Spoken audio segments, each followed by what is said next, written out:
저는 태어나서 6개월 만에 소아마비에 걸려갖고 그 후유증으로 이제 왼쪽 하지 마비가 왔고요.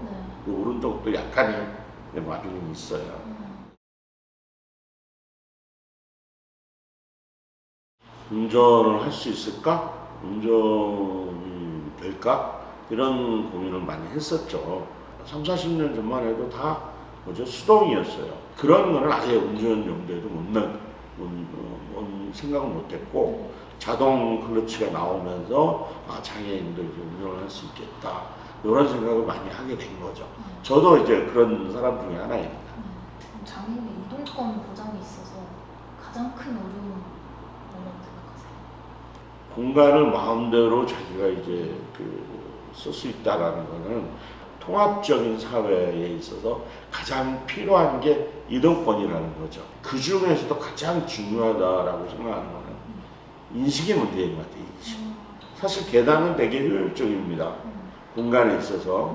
근데 계단은 결국 누군가를 나눠 놓죠. 사람과 사람 사이를 나눠 놓는 게 계단이에요. 그런 거를 이제 우리가 어떠한 가치를 추구할 거냐, 보편적인 가치를 추구할 거냐, 이러한 문제이기 때문에 인식이 변화가 되지 않으면 상당히 힘들다. 저는 그렇게 생각이 들어요. 주차구역에서의 또 불편한 점이 뭐가 있으셨어요? 제가 이제 살고 있는 데가 네. 성수동인데요. 성수동에 뚝도시장 근처에 살고 있어요. 근데 뚝도시장에 거기 한 노상 주차장이 있어요. 그걸 서너 개 정도 주차 공간이 있는데 거기 장애인 주차 구역이 없어요. 아예 없어요. 근데 이게 법적인 문제가 있는 거예요. 노상 주차는 장애인 노인, 임산부 노인의 편의증진법, 이 편의증진법 대상에서 제외가 돼요. 그래서 거기에서 성수품을 사거나 추석 때 뭔가 사고 싶어서 장애인 차량을 댈 수가 없어요. 그러면 어떻게 하셨어요? 그냥 일반 주차구역에 대셨어요? 그 일반 주차장에 구역이 되고 내리죠. 옆에서 차가 쌩쌩 다니는데. 이런 게 노상 주차장이면 거의 대부분 장애인 주차구역을 안 만들어도 된다. 법에 저촉은 안 된다. 그러면 그 문 때문에도 혹시 좀 그렇죠.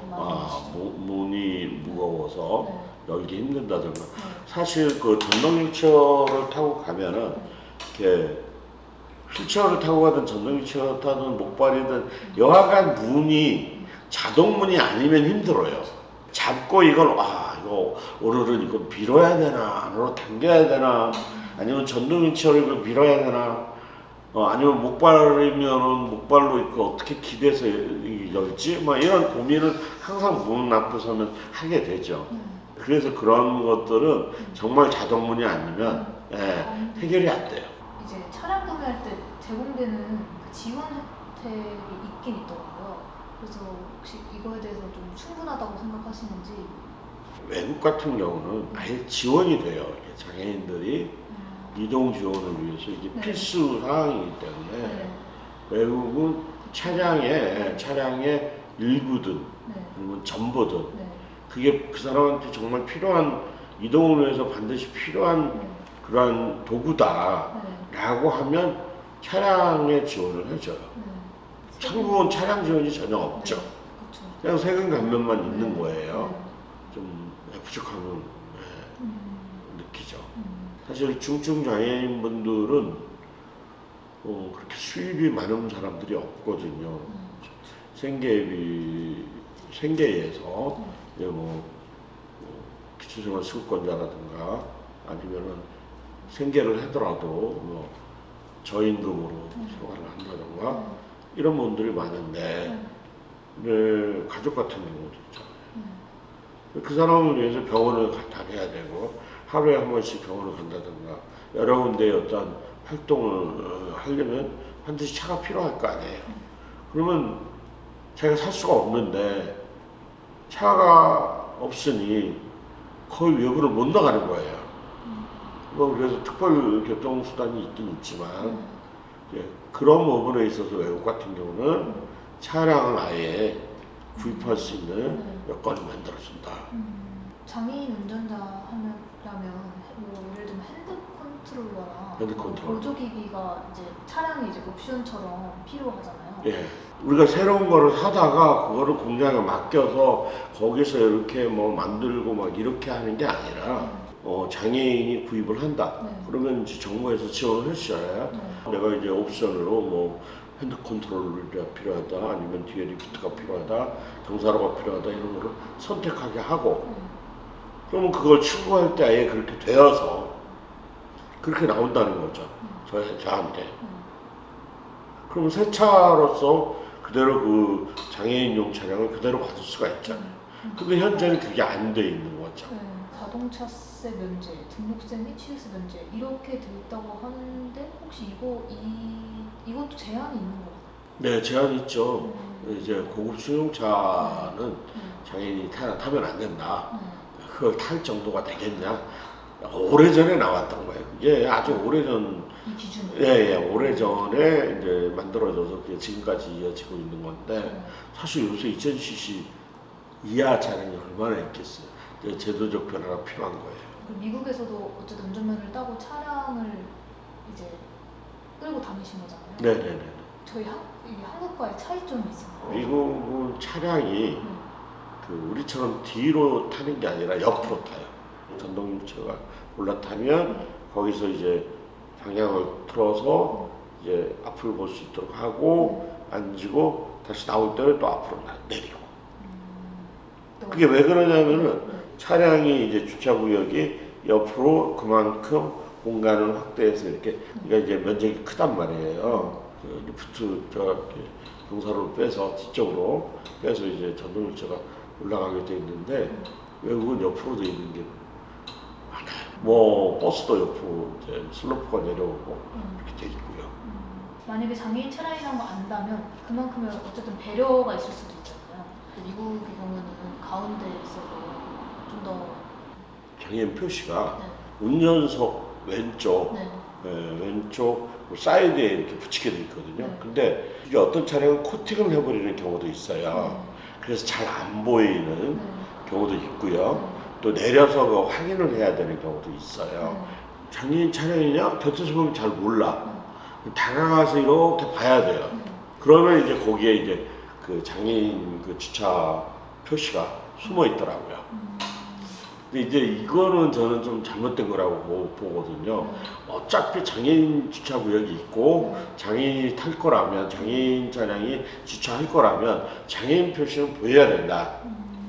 근데 이제 미국 같은 경우는 사이드 미러 있잖아요. 가운데 있는 사이드 미러에 이렇게 매달게 돼 있어요.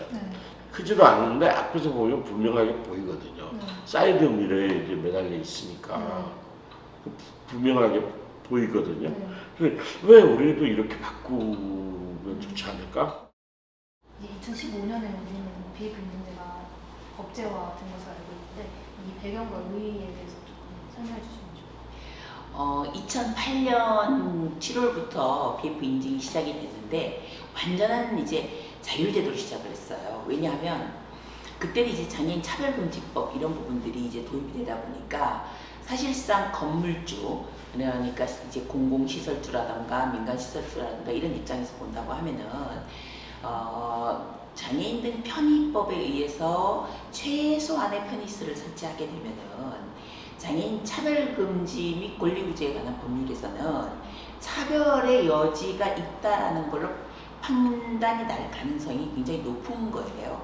상대적으로 장애인들 편의법보다는 적용하기가 상당히 어려운 부분들이 많으니까 그래서 완전한 자율제도로 해서 그냥 자율 참여를 유도했었는데 이걸 이제 지방자치단체에서 일부 도입하기 시작한 거예요. 약간 지방자치단체에서 비용이 제공되는 공공건물들에는 의무적 도입을 하기 시작했는데 굉장히 효율적이고 오히려 뭐 그렇게 비용이 과다하게 들지도 않으면서 잘 챙기기만 하면 굉장히 좋은 제도라는 이런 느낌들이 오니까 이걸 이제 지방자치단체에서 조금씩 확대하기 시작하고 그리고 그렇게 확대하는 것들에 대비해서 정부에서 봤을 때 그렇다면 이걸 정부의 의무 제도로 도입을 해도 공공에서 먼저 의무적으로 이끌어 간다라고 하면은 굉장히 괜찮은 그런 제도로 만들어갈 수 있겠다라는 그런 측면 때문에 이제 공공부터 의무 도입을 시작하게 된 겁니다. 국가나 이제 지자체가 뭐 신축, 중축, 개축하는 건축물은 이제 의무적으로 인증을 받아야 하는 거잖아요. 네. 근데 이제 그 의무화가 왜 필요할지. 기존에 있었던 건물들을 막 새로 리모델링하거나 이렇게 해서 바꾼다고 하더라도 네. 구조적인 문제 때문에 완전하게 바꿔서 BF 인증을 받는 것은 네. 너무 어려워요. 신축 건물이라든가 또 증축을 하면서도 단독으로 증축을 한다든가 네. 그런 부분들은 어쨌든 신축이나 마찬가지인 상황이 돼버리기 때문에 네. 그런 것부터 먼저 도입을 하게 되는 것은 그렇게 무리수가 따르지 않으면서도 네. 시설 이용적인 측면에서의 접근성을 높여갈 수 있다는 측면을 네. 상당히 공공적에서 선도적으로 보여줄 수 있고 민간에게도 어떻게 보면은 좀 모범이 될 수 있는 부분들이 있을 수 있잖아요. 네. 그래서 그렇게 신축 건물부터 시작하게 된 거라고 보시면 될 것 같습니다. 2021년 12월 이후에는 이제 그 50층 이상은 네, 네, 의무화인 걸로 알고 있긴 한데 네. 민간 시설은 왜 의무화가 아닌지. 장애인 등 편의법은 대부분의 건축물에서 적용되는데 그건 뭐 기존에 있었던 건축물도 일정 규모 이상이 되면 용도 변경하거나 증축하거나 이래도 다 적용이 되거든요. 그런데 아주 최소한의 요건만 갖추면은 허가를 받을 수 있는 부분인 거예요. 그러다 보니까 이걸 이제 민간 부분까지 일률적 적용을 하게 되면은 민간은 용도도 굉장히 다양할 수밖에 없는데 소규모 사업자라든가 소규모 건물주라든가 이런 부분에 있어서는 어떻게 보면은 또 이 BF 인증이라는 걸 맞춰서 설계해야 되고 맞춰서 시공해야 되는 측면으로 본다라고 하면 이게 이제 비용적인 측면에서 상승적인 부분이 전혀 없다라고 볼 수가 없고 특히나 건물이 작아지면 작아질수록 비용적인 부분에서는 그 포션이 조금 더 높아진다라고 봐야 되거든요. 그렇기 때문에 그런 부분들로 일시적으로 이끌어가는 것은 유도하는 것은 사실은 어떻게 보면은 규제적인 측면이 조금 더 강해지게 되겠죠. 오히려 이 제도가 정말 괜찮다고 느끼면은 그냥 의무 뭐 제도 이렇게 도입돼 있지 않아도 자동으로 이렇게 설계가 변화되면서 따라올 수밖에 없다고 생각해요. 재건축 아파트라든가 호텔 같은 경우에는 의무가 아닌데도 먼저 신청하는 경우가 있다고 말씀해 주셨어요. 재건축 아파트들은 예를 들면 서울시 같은 경우에는 재건축 아파트들 같은 경우에는 의무적으로 받아야 되는 그런 그 위원회에서의 요건들이 있어요. 그래서 그건 이제 완전 자율이라고 할 수가 없는데 완전 민간이 우리 건물도 좀 받아서 이런 홍보적인 효과를 좀 내고 싶다라고 해가지고 접근하려고 하는 의도들은 굉장히 많아요. 만료가 됐는데 다시 재평가를 안 받는 것에 대한 법적 제재가 들어있고 2009년, 2010년 1월 초창기에 받았던 건물들은 5년 기한으로 받았어요. 아주 초창기에 받았기 때문에 지표가 많이 바뀌고 그런 상황인 경우에 다시 적용하려고 봤더니 이제 지표 새로 적용하는 데 있어서의 한계가 너무 많이 나오는 거예요. 그리고 초창기에는 그래도 조금 많이 유입시키려고 조금 이렇게 아주 하다하게 적용하지 않았던 부분 이런 부분들은 다시 좀 리뉴얼을 해야 되는데 그렇게 리뉴얼하고 받기는 좀 어려워서 그렇게 포기한 재인증을 받는 걸 포기한 사례들은 좀 많은 편이고요. 그 다음에 이제 2015년부터 인증이 의무화되고 난 이후부터는 그 다음부터는 이제 5년이었다가 중간에 10년으로 바뀌었어요 기간이. 그러니까 그렇게 바뀌면서 재인증을 무조건 받아야 되는 걸로 이제 법이 개정이 된 거예요. 2015년 의무화 됐을 때는 페널티가 없었었어요. 근데 이제 2022년부터 페널티가 생겼기 때문에 그러면은 이제 그 당시 페널티 생긴 이후로 받은 건물들은 무조건 이제 안 받으면은 이제 과태료 물어야 되죠. 이제 장애인 주차 구역부터 주 출입구까지 가는데 이제 그분이 느꼈던 문제점 중에 하나는 일단 첫 번째가 주 출입구까지 가는 그 보행 안전 통로가 있긴 하지만 이게 차가 들어오는 입구랑 겹쳐서 네. 차량 간섭을 피할 수가 없는 점. 네. 출입문도 여닫이 문인데 심지어 무게가 무거워서 누가 잡아주지 않는 이상 들어가기도 힘든. 아이파크몰 같은 경우에는 이제 장애인들 편의법 적용을 받은 건물이라고 보시면 돼요. 그런데 이제 장애인 전용 주차구역이 설치된 위치가 법에서도 가능하면은 출입구 부근에 설치하도록, 출입구에서 가까운 쪽에 설치하도록 규정을 하고 있고, 차량과의 간섭이 없는 거를 이제 설치를 하는 것을 규정을 하고 있지만, 또 법에서는 주차하고 난 이후에 완전하게 차량과 철저하게 구분돼 갖고 접근하는 것에 대한 거는 지금 법적인 허가 사항에서는 그렇게 아주 강력하게 보고 있지는 않아요. 아이파크몰 같은 경우에는 워낙 역사와 상업시설의 그런 그 복합 건물이다 보니까 규모 자체가 굉장히 커요. 그러니까 주차장의 규모가 크니까 장애인 주차장을 한 군데다 다 설치할 수 없으니까 여러 군데 나눠서 설치할 수밖에 없고, 건물과 주차장과의 단차가 있어서 경사로를 거쳐서만 올라와야 되는 휠체어를 타시는 분 입장이라고 하면 무조건 경사로를 이용할 수밖에 없는 이런 상황이 되는데, 굉장히 많이 돌아서 올라올 수밖에 없는 구조인 겁니다. 예를 들면 용산역 입구까지 온다라고 하는 그런 그 거리가 상당히 멀게 느껴질 수밖에 없는 것 하나 하고, 그 다음에 또 하나는 당연히 차량이 들어오는 차도를 건너와야 되는 상황이라 그러면 그건 굉장히 위험한 상황인 거예요. 그런 상황을 만들었다면 BF 인증 자체가 불가한데, BF를 받은 건물이 아니고 장애인의 편의법에 의해서 최소한의 규정으로 허가를 받은 건물이다 보니까 그렇게 만들어도 허가가 나간 거죠. 그래서 이용하시는 분들 입장에서는 그걸 이제 감수하고 이용하실 수밖에 없는 상황이 된 겁니다. 출입문도 마찬가지예요. 자동문 의무 설치, 그 다음에 출입문의 무게, 이거에 대한 부분은 법에서도 규정하고 있지 않고, 심지어는 BF에서도 규정하고 있지는 않아요. 그 다음에 BF에서도 수동문만 설치한다고 해갖고 허가가 안 나가진 않거든요. 문의 무게에 대한 부분들은 아직 우리가 향후에 정책적으로 좀 가져가야 되는 그런 그 숙제 중에 하나이긴 합니다.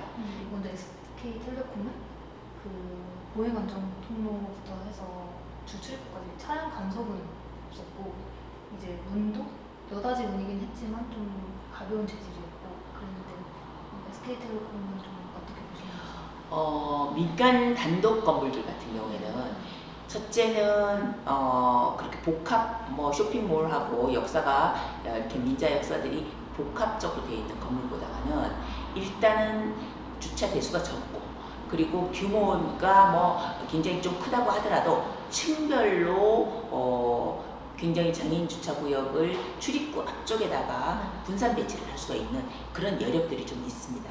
주차 공간하고 주차장하고 출입구의 문에 턱이 있는 부분들을 아주 완만한 경사로로 살짝 처리를 해서 장애인이 주차하고 난 이후에 바로 올라올 수 있게끔 만들어서 그런 부분들이 굉장히 이제 이용자에게 편의를 준 케이스들이고요. 그리고 문도 자동문으로는 비록 설치하지 않았지만 수동문으로 좀 가볍게 설치를 하면은 아마 문의 크기라든가 이런 부분들은 휠체어 사용자나 목발 사용하시는 분들이 충분히 이 크기에 적합한 수준으로 만들어 놨을 겁니다. 거기서 조금 더 더해서 조금 더 좋은 시설로 갈 수 있다라고 하면 지하 주차장 몇 층에 장애인 전용 주차구역이 설치돼 있고, 주차장 입구서부터 조금 안내 표시로 연속 안내만 해주신다라고 하면은 정말 괜찮은 건물로 모든 이용자에게 이용 편의가 제공될 수가 있겠죠. 똑같이 봤을 때 LG 플러스는 그 반대로 문은 자동문이어서 되게 그 휠체어 예민자가 더 이용하기 편리하다고 하셨는데, 아까 말씀드린 것처럼 그 가는 길이 차량 간섭이 있을 수밖에 없는 구조라서 장애인 전용 주차구역을 바로 앞에 설치할 수 없는 상황이라서 조금 멀리 설치하더라도 주차를 하고 난 이후에 어떤 통로를 통해서 건물에 해당 건물의 입구까지 접근을 하게 만드느냐, 이게 굉장히 중요한 요소인데, 만약에 그런 그 접근 통로를 차량 앞쪽으로 만들어 주지 않고 차량 뒤쪽으로 만들어 주게 되면은 그 통로는 어디에 생기는 거냐면 결론적으로 차도에 생기게 되는 겁니다. 만약에 공간적 여유가 없다라고 하면은 차라리 오히려 문 앞에다가 조금 분산 배치해서 층별로 분산 배치해 주는 게 좋고, 그리고 안내 표시를 잘 설치해 주면 되고. 그런데 만약에 한 개 층밖에 못 쓰는 케이스다라고 하면은 이제 어쩔 수 없이 여러 대를 주차를 해야 되니까 붙여서 주차를 시키다 보니까 이제 끝에 있는 혹은 중간에 있는 제일 첫 번째 출입구의 바로 앞에 있는 차량이 아닌 그 외의 차량들은 어쩔 수 없이 통로를 앞쪽으로 설치 안 해주면은 뒷차도를 이용할 수밖에 없는 상황이 돼버리거든요.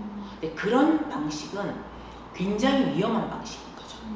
이게 자동문이라고 하더라도 문까지 가는 동선 자체가 굉장히 위험해질 수 있다는 부분들은 차량 운전자가 만약에 뭐 백밀러나 롤밀러에 들어오지 않는다거나 혹은 이제 자동 센싱되는 차량이 아니라고 하면은 바로 위험해질 수 있는 상황이 되는 거죠. 그래서 그런 부분들 때문에 그 통로를 BF를 받게 되면은 반드시 차량 주차장의 주차구역의 앞쪽 라인으로 설치하게끔 하는 이제 그런 방법을 도입하고 있는 겁니다. 그래서 다른 차량과의 간섭을 절대적으로 없게 만들어주는 거죠. 그게 BF를 받은 건물과 BF를 받지 않는 건물의 차이점이라고 보시면 됩니다.